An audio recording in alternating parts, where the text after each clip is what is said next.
묵상하겠습니다. 요한복음 6장 52절부터 59절까지 말씀을 한 절씩 교독하겠습니다. 요한복음 6장 52절부터 59절 말씀 한 절씩 교독하겠습니다. 제가 한 절 읽고 여러분들 한 절 읽고 마지막 절 같이 합독합니다. 그러므로 유대인들이 서로 다투어 이르되 이 사람이 어찌 능히 자기 살을 우리에게 주어 먹게 하겠느냐.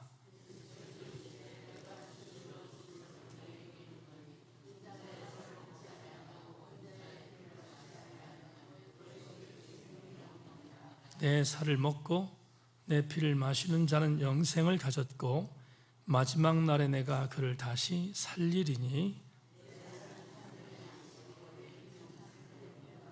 내 살을 먹고 내 피를 마시는 자는 내 안에 거하고 나도 그의 안에 거하나니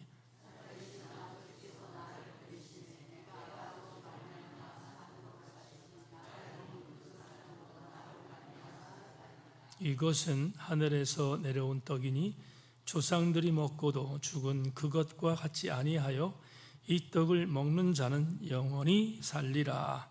이 말씀은 예수께서 가버나움 회당에서 가르치실 때에 하셨느니라. 아멘. 오늘 말씀에 관계 있는 찬양을 하나님께 올려드리고 함께 말씀의 은혜를 나누겠습니다. 주보열 찬양하겠습니다.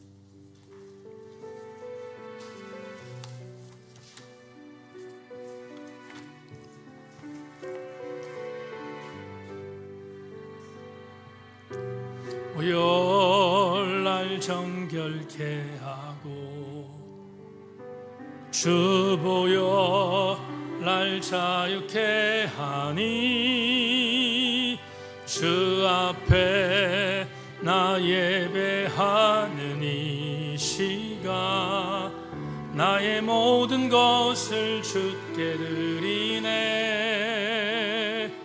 주의 손 날 위에 찢기셨고 주의 발 날 위에 박히셨으니 이제는 내가 사는 것이 아니요 오직 주를 위해 사는 것이라.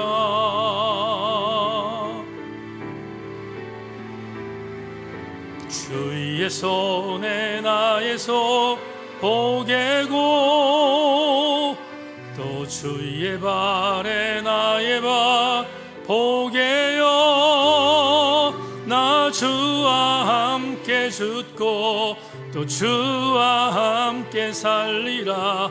영원토록 주 위에 살리라. 주의 손에 나의 손을 보게고 또 주의 발에 나의 발 보게요. 나 주와 함께 죽고 또 주와 함께 살리라. 영원토록 주 위에 살리라. 주 위에 살리라.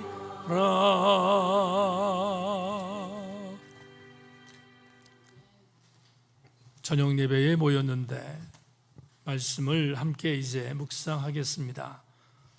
하나님, 우리 심령을 관통하시는 성령이 오셔서 말씀을 깨닫게 하시고 통전적으로 이해하여 우리에게 주시는 은혜가 어떤 것인가를 느끼고 채우라고 또 감사하는 마음으로 말씀 받고 돌아가게 하여 주옵소서. 오늘도 성령이 함께 하시기를 기대하고 소망하며 예수 그리스도 이름으로 기도합니다. 아멘. 인사합시다. 말씀에 기대고 싶시다. 인사하겠습니다. 먹어야 삽니다. 이런 제목 갖고 오늘 요한복음 쉬운 세 번째 말씀의 은혜를 나누겠습니다. 여러분 실망하지 않고 돌아가기를 주의 이름으로 소망합니다. 오늘 원고를 정리하다 보니까 8장이나 원고가 됐는데 요약하겠습니다. 전체 다 여러분들에게 말씀을 드릴 수는 없어서 요약하며 말씀을 증거할 터인데 성령이 우리를 도우시기를 소망하고 여러분 잘 들려지는 귀한 시간 되기를 주님의 이름으로 소망합니다.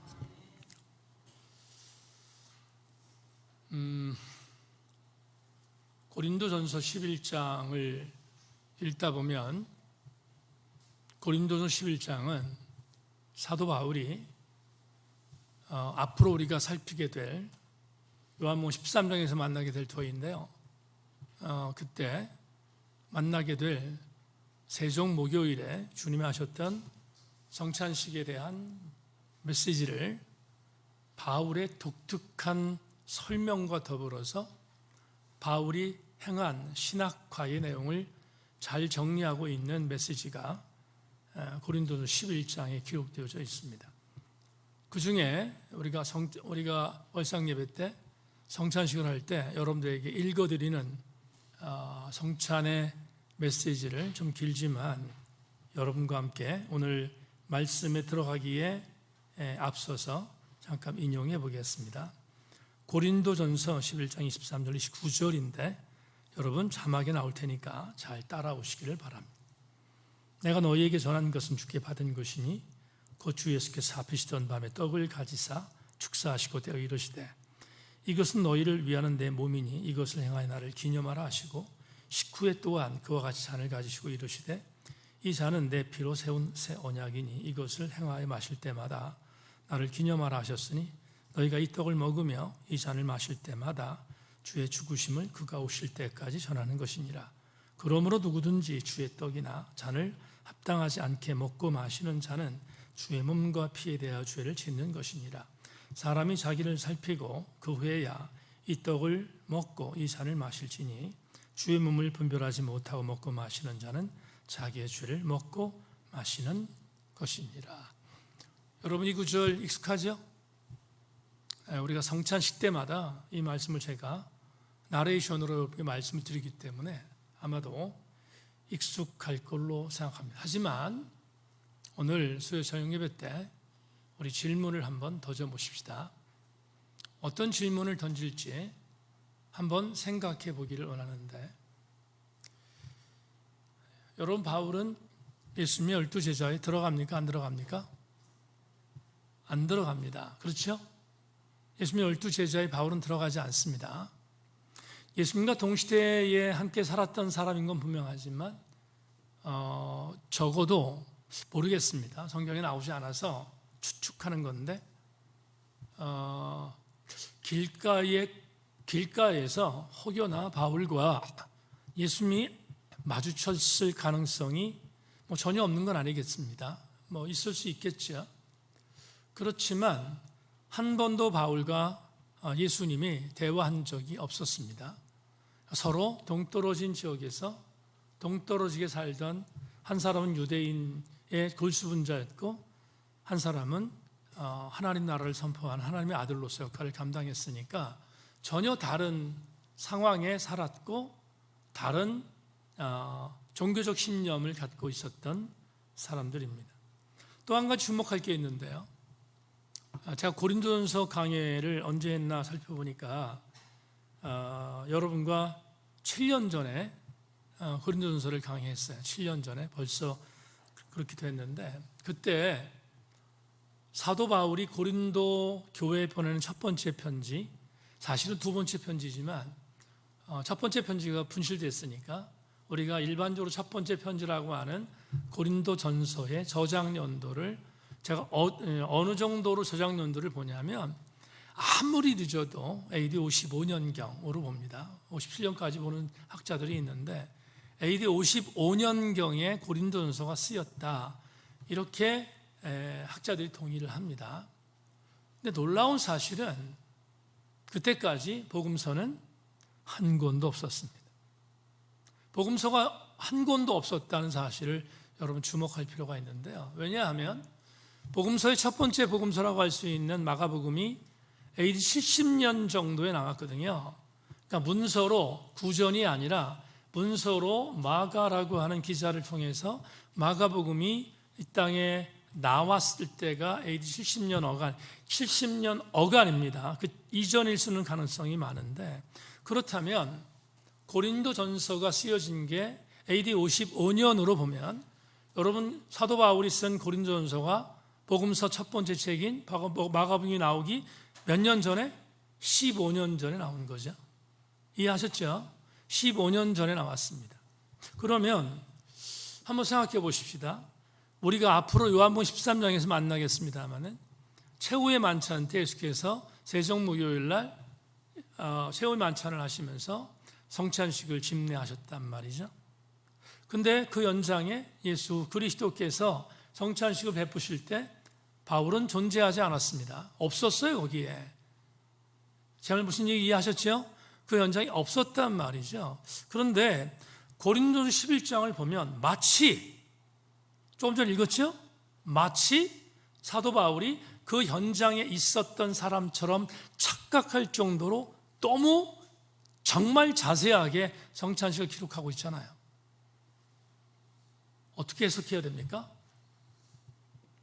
도대체 15년 전에 쓴 고린도전서의 성찬식에 대한 해석이 아직도 성찬식에 대해서 글로 나오지 않았던 70년이 되어 나오는데 나오지 않았던 상황에서 바울이 이렇게 말했다는 것이 도대체 어떻게 이해를 해야 되냐 이 말이죠. 예수님의 제자도 아니야? 또 마가다락방으로 추측되는 다락방에서도 없었어? 거기에 바울이 없었단 말이죠. 그런데 어떻게 이렇게 고린도전 11장에서 기가 막힌, 정말 하나도 버릴 것이 없는 기가 막힌 성찬식에 대한 이야기를 신학화해서 설명할 수 있었을까? 그 이유가 어디 있을까? 한번 우리가 접근해 봐야 돼요. 그래야지 오늘 본문을 이해할 수 있기 때문에 그런데요. 대체적으로 학자들은 세 가지의 의견을 제시합니다. 세 가지의 의견을 제시한다. 오늘 주목할 필요가 있어요. 여러분 그냥 어렵다고 생각하지 말고 받아들여야 할 중요한 내용인데요. 어떻게 답변할 수 있느냐? 첫째, 바울이 예수님으로부터 성찬식에 대한 계시를 직접 받았다라고 해석합니다. 우리가 직접적 계시란 말을 쓰면 굉장히 요즘 시대에 아주 이상한 사람으로 여겨지기 때문에 조심스러운데, 근데 괜찮습니다. 여긴 지금 이 시대는 괜찮은데, 사도 바울이 직접 예수님으로부터 성찬식에 대한 이야기를 직접 계시로 받았다. 그래서 정확하게 쓸 수 있었다. 이렇게 해석하는 거거든요. 그러면 무대본가? 그렇지 않아요. 근거가 있어요. 어떤 근거가 있냐면 사도 바울은 갈라디아서 1장 11절로 12절에서 이런 말씀을 합니다. 자, 갈라디아서 1장 11절 12절 같이 볼까요? 한번 읽겠습니다. 시작. 형제들아, 내가 너희에게 알게 하노니 내가 전한 복음은 사람의 뜻을 따라 된 것이 아니니라. 이는 내가 사람에게서 받은 것도 아니요 배운 것도 아니요 오직 예수 그리스도의 계시로 말미암았다. 다 같이 아멘. 바울은 본인의 서신서를 쓸 때 예수 그리스도에 대한 이야기를 했던 모든 것들을 이렇게 말해요. 나는 예수님과 함께 동고동락한 사람도 아니고 제자도 아닌데 어떻게 내가 예수의 일을 그렇게 잘 알지? 이유가 있다는 거예요. 하나님의 아들 예수께서 나에게 직접적으로 뭐 해주셨다? 계시해 주셨다. 그러니까 계시한 것을 여러분에게 말한다. 그렇다면 성찬식도 마찬가지인 거죠. 성찬식의 내용도 마찬가지라는 의미를 우리가 설득력 있게 받을 수 있다는 겁니다. 첫 번째 주장이 뭐냐 하면 예수로부터 직접적 계시로 성찬식에 대한 메시지를 받았을 것이다라는 주장이 학자들의 첫 번째 주장입니다. 두 번째는 이것도 충분히 설득력이 있는데요. 예수님 당시에는 여러분 글로 쓴 글들이 책으로 기록한 책들이 그렇게 많지 않았을 때 아니에요? 그러면 유대인의 율법, 모든 유대인의 전승들이 입에서 입으로 그걸 뭐라고 하죠? 구전이라고 합니다. 입에서 입으로 그렇게 전해졌단 말이죠. 경건한 유대인들은 율법을 전했어요. 그래서 모세 오경도 지금 전해지고 있는 거예요. 물론 기록된 책도 있지만 전해지고 있었단 말이죠. 똑같은 의미에 있어서 사도 바울은 당시 예수님의 활동하셨던 사역에 대한 내용, 우리가 쉽게 말하면 복음서에 기록되어 있는, 복음서는 없었지만 복음서에 기록되어 있었던 여러 가지 예수님의 행적들, 예수님에 대한 사역들을 사람들이 입에서 입으로 전했던 것을 누구도 알고 있었던 거예요? 바울도 알았을 가능성이 농후하지요. 그러니까 성찬식에 대한 의미가 사람들의 입으로 전해졌으니까 사도 바울은 더군다나 공무한 사람이니까 사도 바울이 적어도 하나님의 계시를 통하여 받았던 말씀과 플러스 전승으로 내려왔던 내용을 알고 있었기에 고린도서 11장에서 이렇게 엄청난 성찬식에 대한 설명을 할 수 있었다. 이렇게 해석하는 게 두 번째 해석입니다. 여러분들 이해를 하는 얼굴들인지 못하는 얼굴인지 잘 모르겠지만 하여튼 전합니다. 마지막 세 번째, 여러분 담임 목사가 100% 확신하는 세 번째 지론입니다. 와, 담임 목사가 이 지론을 지지한다고 여러분 생각할 수 있을 것 같은데, 저는 1번, 2번, 3번에 대한 내용 중에서 하나를 굳이 뽑으라면 지금 말씀드린 세 번째입니다. 뭐냐 하면 조금 전에 말씀을 드렸는데요, 바울의 서신서는 복음서보다 먼저 나왔습니다. 그래서 이건 기적이에요, 기적. 제가 신학교 들어가서 신약 개론을 공부하는데 교수님이 이 얘기를 해주셨어요. 복음서가 나오기 전에 바울 서신이 먼저 나왔다. 와, 난 정말 그때 엄청난 충격이었어요. 여러분, 제가 신학교를 들어가기 전에 일반 청년 시절 때 누가 보더라도 여러분들 그렇게 느낄 거 아니에요. 마태, 마가, 누가, 요한복음, 다음에 사도행전이 나오고 그 다음에 로마서가 나오니까 그게 연차적으로 그렇게 기록된 채라고 알고 있지. 그렇잖아요. 여러분도 그렇게 알고 있는 분들이 많을 거 아니에요. 물론 우리 제천생님께 성도들은 수준이 높아서 아니지만 거의 대부분 그렇게 알고 있단 말이에요. 저도 그렇게 알고 있었어요. 근데 신학교 들어갔는데 복음서가 나오기 전에 바울 서신이 먼저 있었다? 와, 이거는 엄청난 기적입니다. 왜?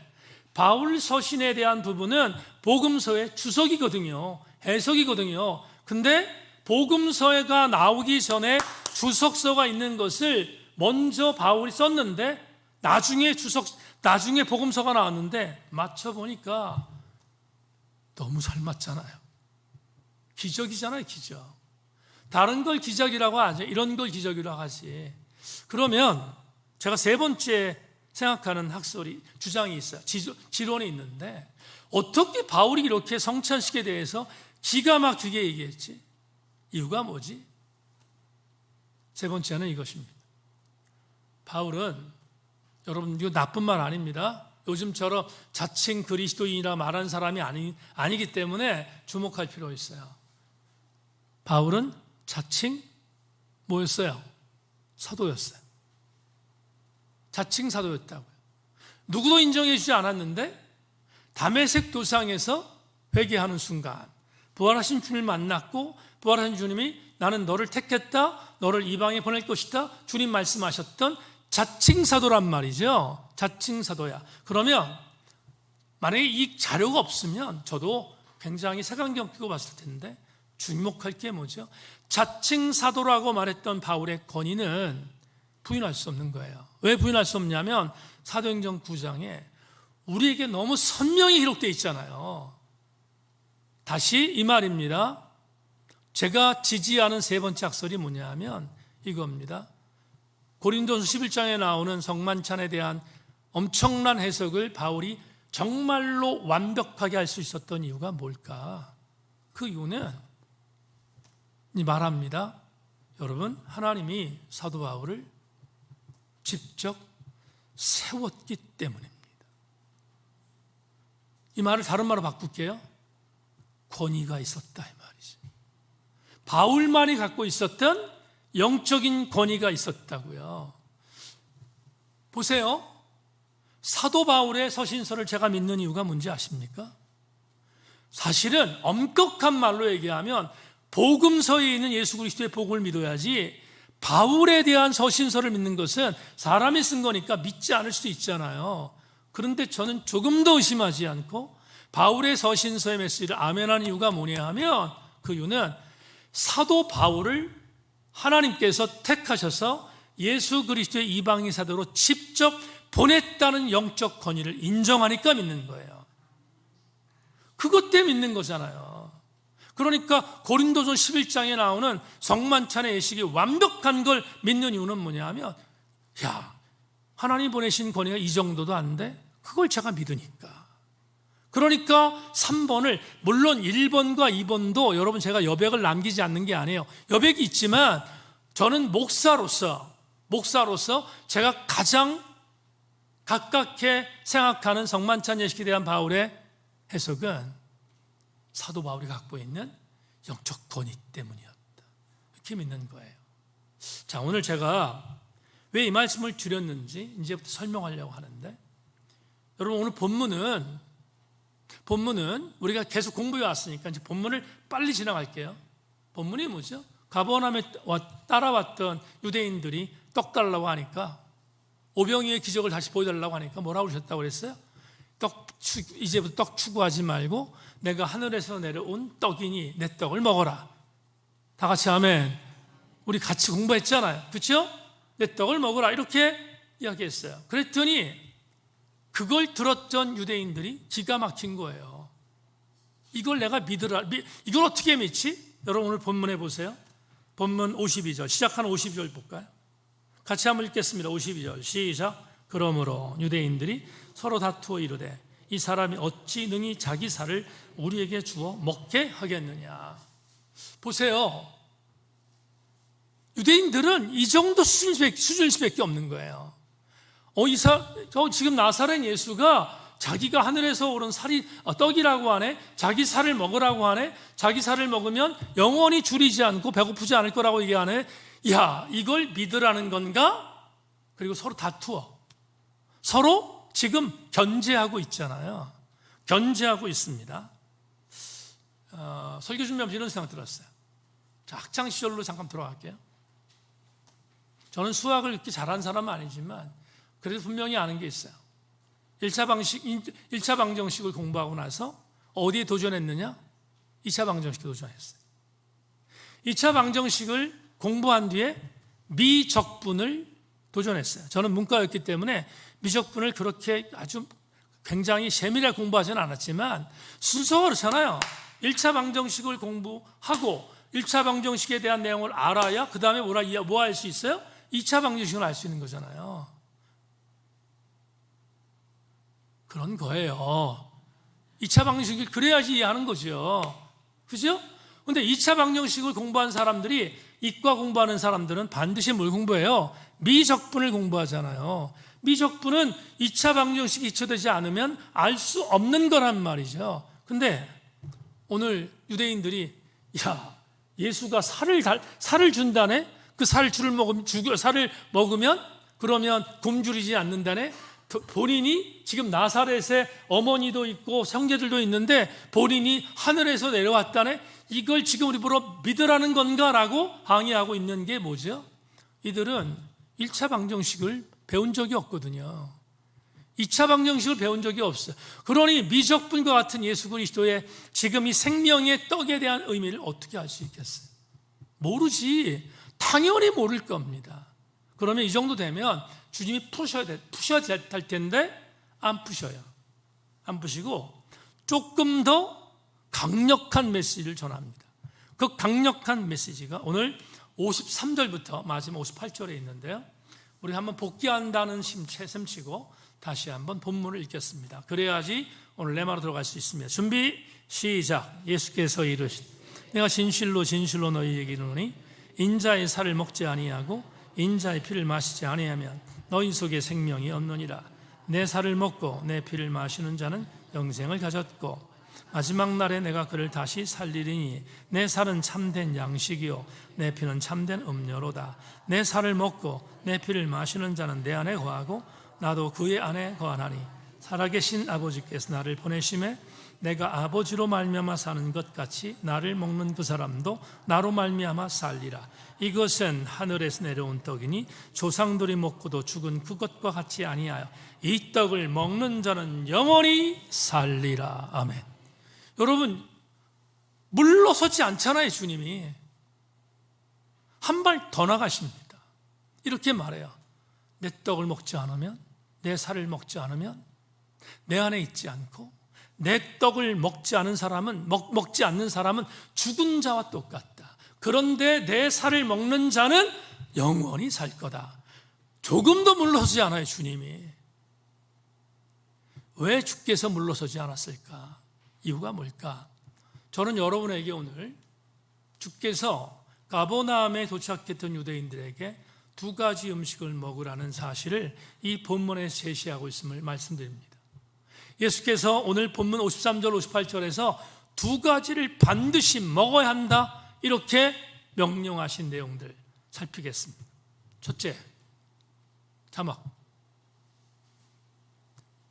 예수 그리스도의 보혈을 우리들의 신앙의 혈관에 투여해야. 이 말은 조금 과격하게 말합시다. 내 피를 뭐하라? 먹어라. 우리가 무슨 박쥐입니까? 우리가 무슨 모기입니까? 우리가 무슨 이상하게 생긴 사람, 피 빨아먹는 사람 누구예요?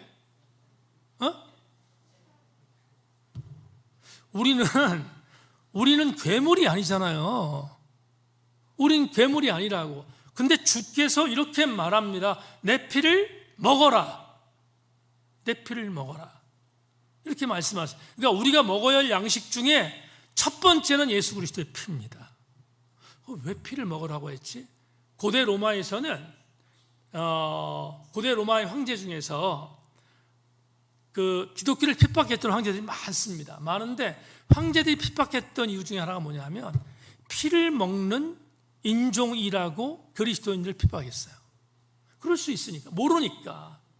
그러니까 피를 먹는 것 자체는 식인종이나 하는 일이지 정상적인 사람이 하는 일이 아니라고 믿었기에 핍박했단 말이죠.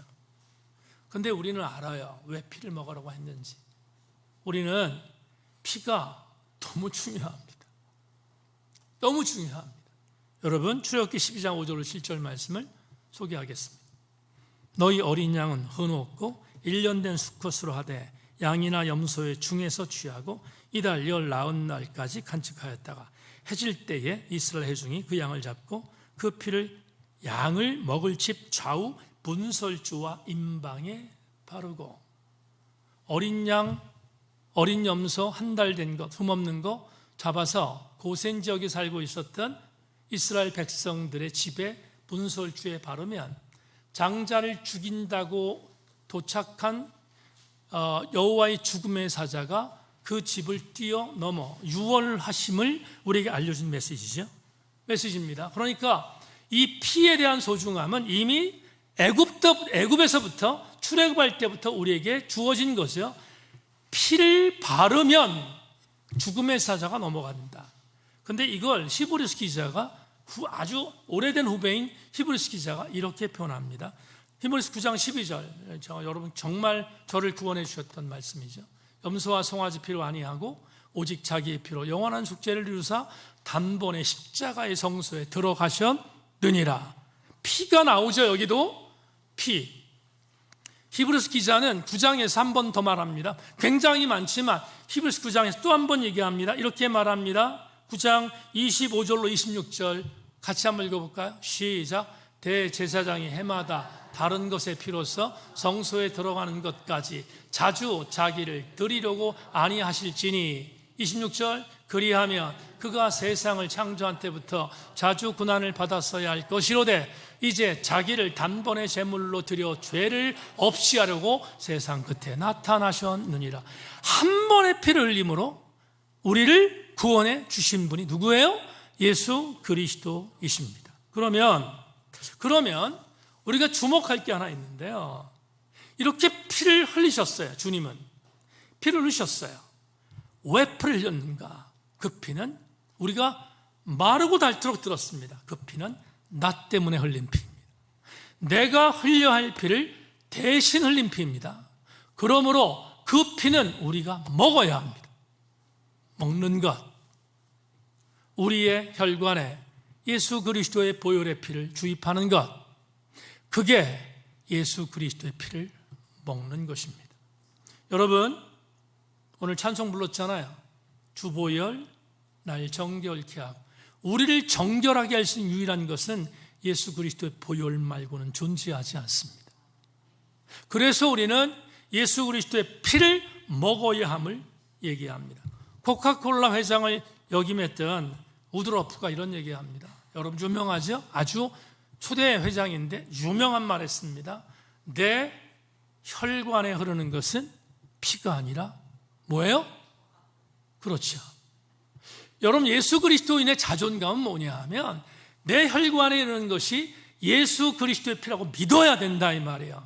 그게 우리 그리스도인의 자존감이야. 날마다 예수 그리스도께 송급하시는 보혈의 은총을 내가 기억하고 그 보혈로 인하여 구원받았다는 사실을 상기하는 것이 뭐냐? 예수 그리스도의 피를 먹는 것이다. 우리 새인교회 성도들마다 예수 그리스도의 피가 여러분의 혈관에 흐르기를 주님의 이름으로 소망합니다. 두 번째 중요한 건데 오늘 자막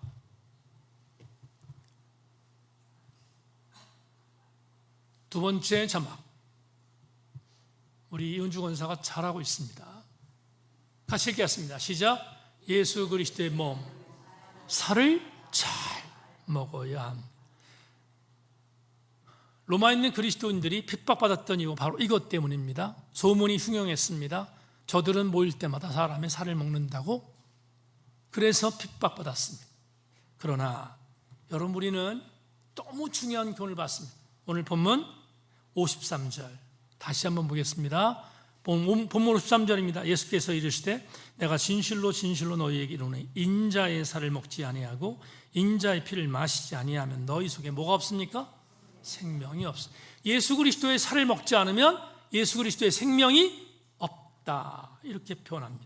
그러면 이 말이 뭘까? 여러분 저는 51절 지난주에 봤던 51절에서 답을 찾는데 51절 봅시다. 나는 하늘에서 내려온 살아있는 떡이니 사람이 이 떡을 먹으면 영생하리라.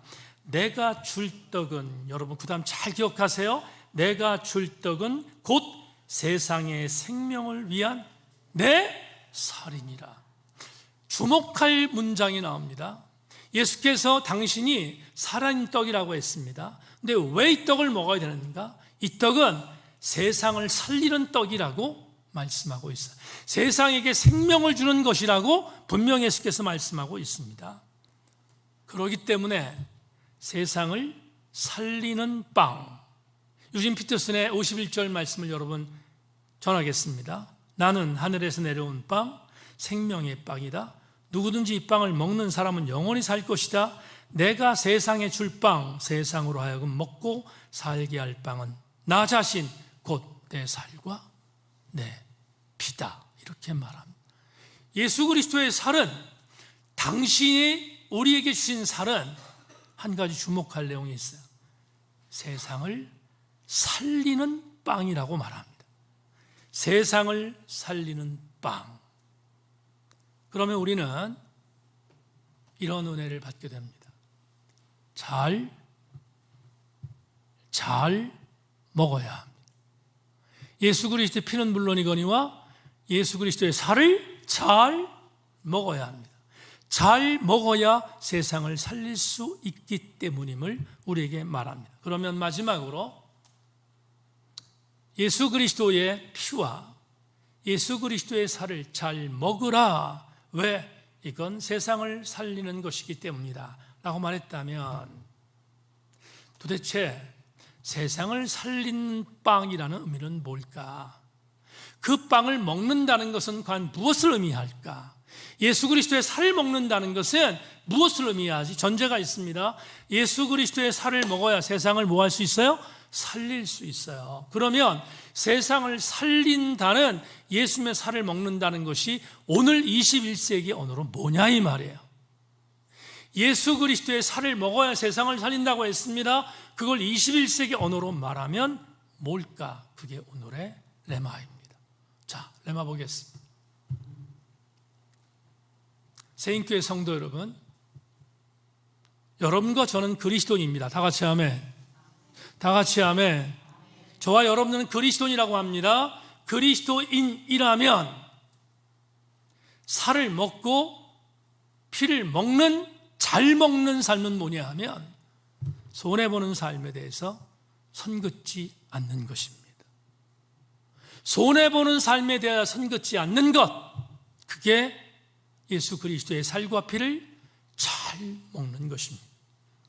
자, 이렇게 한번 단순히 말합시다. 예수께서 우리에게 오셨습니다. 그걸 신학적인 용어로 예수 그리스도의 비하라고 합니다. 자기를 낮추셨다, 이렇게 말합니다. 예수님은 우리를 위해서 자기를 낮추셨습니다. 낮출 만한 이유는 일도 없습니다. 예수님은 심판의 주님이시지 당신이 우리를 위하여 이 땅에 오실 이유도 없었고, 그리고 당신을 하나님의 보좌에서 내려올 만한, 비하할 만한 하등의 이유가 없었습니다. 근데 오셨습니다. 오셔서 어떻게 했는가? 빌립보서 2장 6절로 8절은 이렇게 우리에게 알려줍니다. 그는 근본 하나님의 본체시나 하나님과 동등됨을 취할 것을 여기지 아니하시고 오히려 자기를 비워 종의 형체를 가지사 사람들과 같이 되셨고 사람의 모양으로 나타나서 자기를 낮추시고 죽기까지 복종하셨으니 곧 십자가에 죽으심이라. 예수께서 왜 오셨어요? 오신 이유가 뭡니까? 단도직입적으로 말합니다. 예수께서 오신 이유, 죽으러 오셨습니다. 죽으러 오셨으니까 당신을 비하한 것입니다. 비하하셨습니다. 죽을 만한 이유 있습니까? 없습니까? 없습니다. 근데 죽으셨습니다. 주님은 선긋지 않았습니다. 나는 하나님이고 너희는 죄인이야. 그래서 선그면 주님은 오실 이유가 없는데 주님이 그 선긋기를 없앴어요. 없앴고 그리고 우리에게 오셔서 우리를 위하여 죽으셨어요. 선을 완전히 폐지해 버렸습니다. 제가 존경하는 보네프 목사님이 순교당하기 9개월 전에 태겔 형무소에서 시 하나를 썼습니다. 그 시는 많은 목회자에게 감동을 주는데요, 제가 여러분에게 그 시를 소개합니다. 사람이 곤궁에 처하면 하나님을 찾아가 도움을 청하고 행복과 빵을 구하지, 질병과 죄와 죽음에서 건짐받으려 하지, 그리스도이건 이교도이건 누구나 다 그렇게 하지. 사람은 곤궁에 처하려면 하나님을 찾아가지만 거초도 빵도 없이 모욕당한 가난뱅이 하나님, 죄와 약함과 죽음으로 둘러싸인 하나님을 발견하지. 그리스도인은 고난을 받는 하나님과 함께하지. 하나님은 곤궁에 처한 모든 사람을 찾아오셔서 육신과 영혼에 자신의 빵으로 배불리시고 그리스도인과 이교도를 위해 십자가 위에서 죽으시고 그들 모두를 용서하지. 이 시의 제목이 뭐예요? 자막 안 나왔나요? 이 시의 제목이 뭡니까? 안 나오는구나. 이 시의 제목은 그리스도이건 이교도이건입니다. 그런데 보네포가 그리스도이건 이교도이건 상관하지 않고 주님이 행하셨던 일을 이렇게 얘기합니다. 주님은 구분하지 않았어요. 예수를 믿는다고 해서 그걸 특별히 대우하고 이교도라고 해서 예수를 믿지 않는다고 해서 그를 박대하지 않았어요. 이교도이건 상관없어요. 그리스도인은 상관없습니다. 주님은 당신의 몸, 빵을 그들 모두에게 주셨습니다. 먹게 하셨습니다. 선긋기 철폐했습니다. 여러분, 지금부터 제가 말씀드리는 메시지를 몇 가지 말씀드리겠는데 가슴에 와 닿으시면 아멘 할 수 있기를 바랍니다. 주님의 희생은 인종을 가리지 않으셨습니다. 주님의 희생은 성별을 분리하지 않으셨습니다. 주님의 희생은 연령을 구분하지 않으셨습니다. 주님의 희생은 신분이나 계층을 절대로 구분하지 않으셨습니다. 주님의 희생은 가난한 자, 부자를 절대로 차별하지 않으셨습니다. 주님의 희생은 국민의힘과 더불어민주당을 가리지 않으셨습니다. 주님의 희생은 갈라치기 하지 않았습니다. 여러분, 뉴스를 통해서 가슴 아픈 얘기를 정말로 많이 듣는데, 여러분들 들으셨죠? 서울의 고급 아파트에, 고층 아파트에 택배 기사들은 엘리베이터를 이용하지 말아라. 이게 나랍니까? 엘리베이터 고층 아파트, 내 저층 아파트면 말하지 않아요. 고층 아파트 50층에 올라가는 그 50층에 해당되는 데 사는 사람들이 택배 기사를 엘리베이터를 타지 못하게 만드는 그런 기가 막힌 나라. 주님은 그런 나라에 갈라치기를 없애기 위해서 이 땅에 오셨어요. 이것도 뉴스에서 봤습니다. 서울의 어떤 모학군이면 다 알 겁니다. 모학군, 참 기가 막힙니다. 반편성을 하는데, 새 학기가 되면 반편성을 하는데, 지금 이미 집사님 주물 예배 드리는데 이게 정말 있을 만한 일인지, 반편성을 하는데 어떤 학급에서 이렇게 편성했다죠?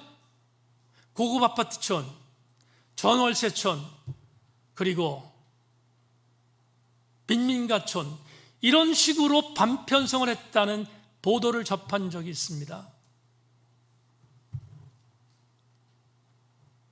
울고 싶습니다. 정말로 울고 싶습니다. 어떤 고급 레스토랑은 배기량 3,000cc 아닌 건 들어가지도 못합니다. 봉고차 가지고 가면 벼락 맞겠어요.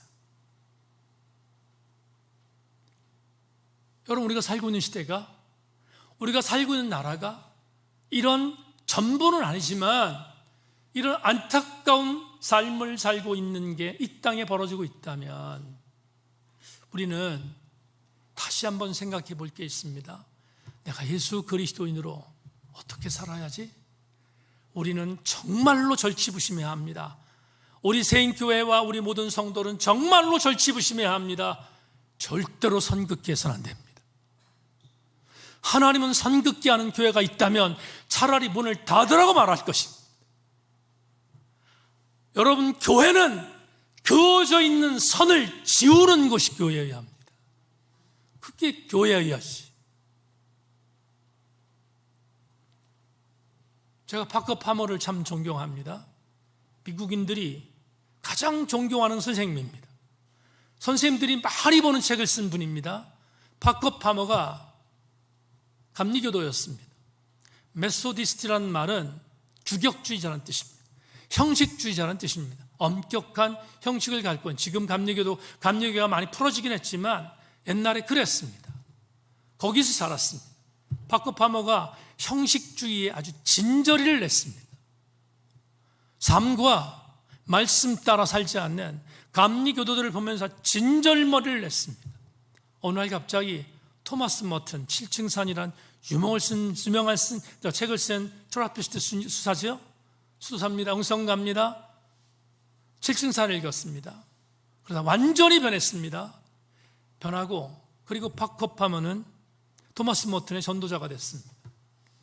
그 책에 이런 말이 나옵니다. 내가 예수를 믿게 됐고, 지금도 예수 그리스도인입니다. 지금 거의 90세가 됐는데, 그는 이런 얘기를 합니다. 내가 변화된 한 문장이 있다.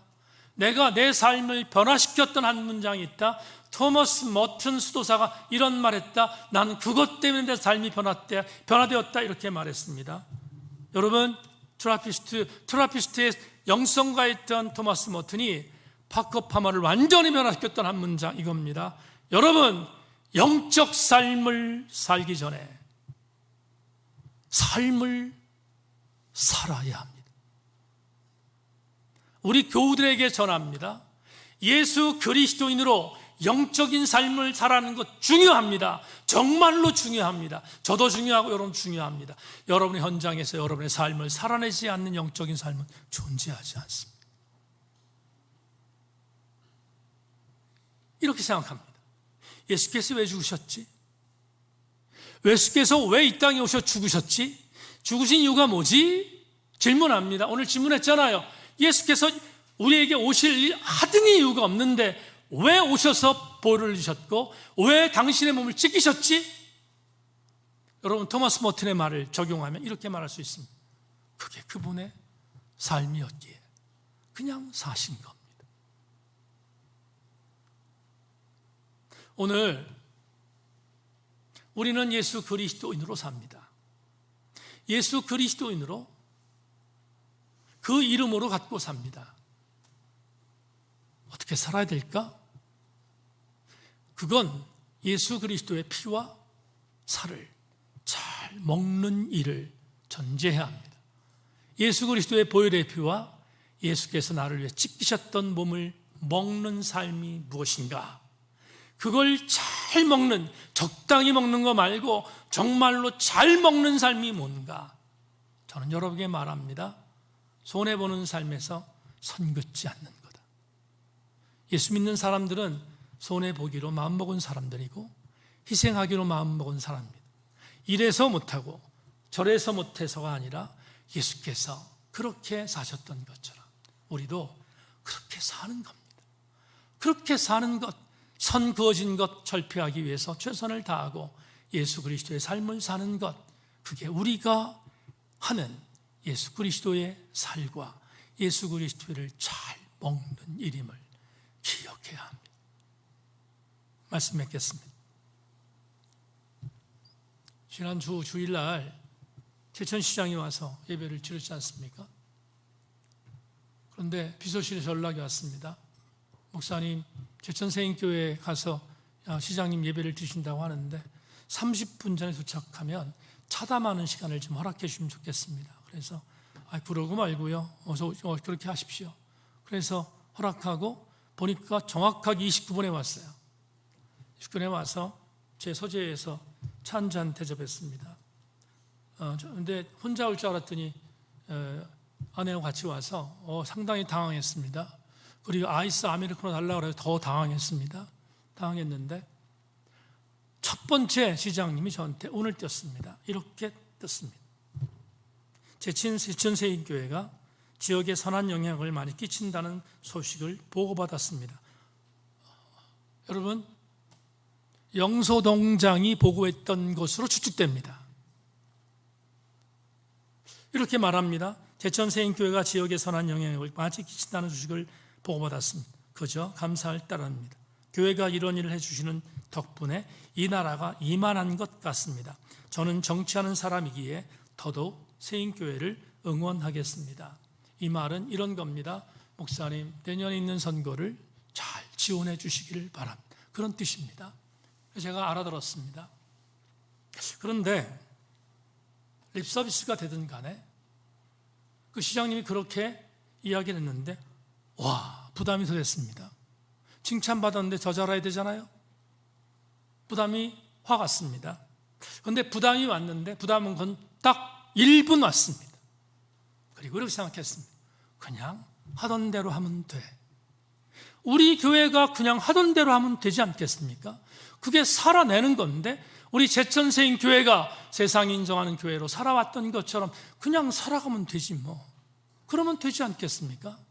여러분, 우리 교회가, 우리 성도들이 보폭을 딛고 여러분의 한 발 한 발 딛는 곳에 선거져 있는 것들을 여러분 때문에 지울 수 있는 능력이 임하기를 소망하고, 여러분들이 한 발 한 발 보폭 딜 때마다 여러분 때문에 손해보는 일들을 많은 사람들이 함께 따라가는 그런 선한 영향력을 제시하는 여러분 되기를 주의 이름으로 소망하고, 더불어 주께서 흘리신 보혈과 주께서 흘린 몸을 우리가 계속 공급받아서 우리는 잘 먹는 그리스도인 되어 세상에 아름다운 선한 영향을 제시할 수 있는 우리 모든 성도들 되기를 주의 이름으로 소망합니다. 잘 먹으십시다. 주보혈 다시 한번 드리고 기도하겠습니다.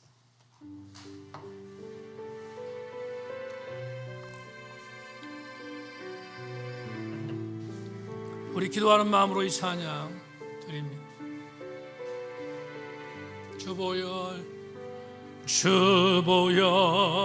날 정결케 하고 주 보여 날 자유케 하니 주 앞에 나 예배한 이 시간 나의 모든 것을 주께 드리네. 주의 손 날 위에 찢기셨고 주의 발 날 위에 박히셨으니 이제는 내가 사는 것이 아니요 오직 주를 위해 사는 것이라.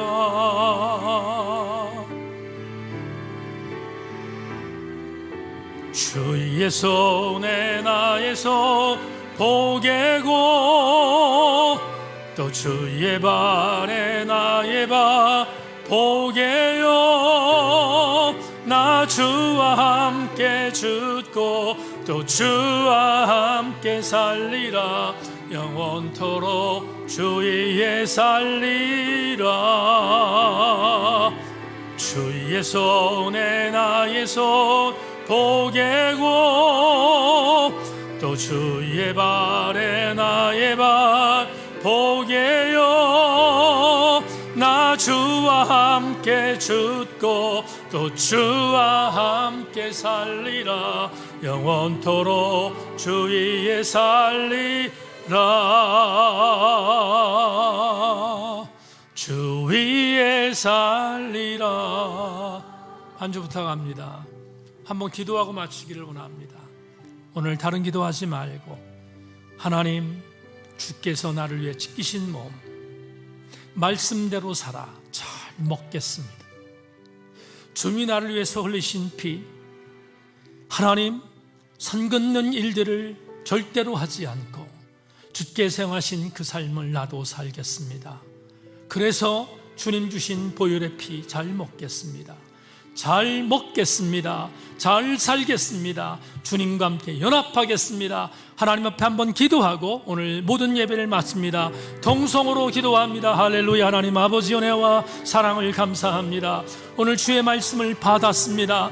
아버지 하나님 소망합니다. 기대합니다. 날마다 공급하시는 예수 그리스도의 몸과 예수 그리스도의 피를 잘 먹는 우리 새인교회 성도들 되기를 원합니다. 한 명의 예배 없이 예수께서 나를 위해 지키셨던 몸과 나를 위해 흘리셨던 보혈의 피를 하나님 잘 먹음으로 말미암아 이 세상이 갈라치게 하고 이 세상이 구별하고 이 세상이 차별한다 할지라도 그런 선 긋는 모든 일과 맞서 싸우며 예수 그리스도인으로서의 삶을 삶으로 인하여 내가 하나님이 원하시는 귀한 사회를, 아름다운 귀한 삶을 살아낼 수 있도록 만들어 가겠습니다. 기도하는 우리 모든 성도를 하나님 기도에 응답 주시옵시고 저들이 그렇게 살아감으로 말미암아 승리할 수 있도록 하나님 은혜를 베풀어 주시기를 기도하고 원합니다. 단 한 명의 예외 없이 우리 새인교회 성도들 이런 삶을 잘 살아내어서 하나님 저들을 통하여 저들이 보폭을 옮기는 장소마다, 현장마다, 그리고 저들이 있는 모든 처처마다 하나님의 은혜만 다시 한번 흘러넘칠 수 있도록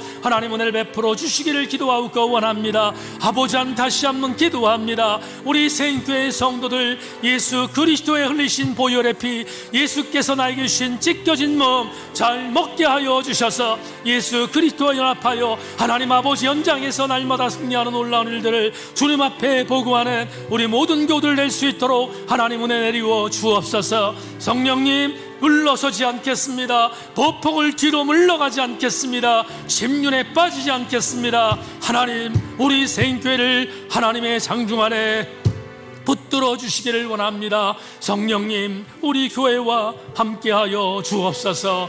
하나님의 선한 은혜와 능력을 기대하며 소망하며 감사드리옵고 우리 주 예수 그리스도의 이름으로 기도 올리옵나이다. 아멘 아멘. 하나님 남은 3일 잘 살게 하여 주옵소서. 남은 3일 주님의 몸 잘 먹고 주님의 피 잘 먹고 승리하고 돌아오게 하여 주옵소서. 우리 성도들이 발걸음 옮길 때마다 그어져 있는 선들은 완전히 절폐되게 하시고 하나님의 은혜만이 흘러넘치는 아름다운 현장들 될 수 있도록 하나님 우리를 도구로 사용하여 주옵소서. 지금은 주 예수 그리스도의 은혜와 하늘아버지의 극진하신 사랑과 성령님의 감동 감화하시며 내가 잘 먹는 그리스도인 되겠습니다 결심하며 돌아가는 우리 모든 교우들 머리머리 위에 지금부터 영원토록 함께 계시기를 간절히 축원하옵나이다. 아멘 아멘.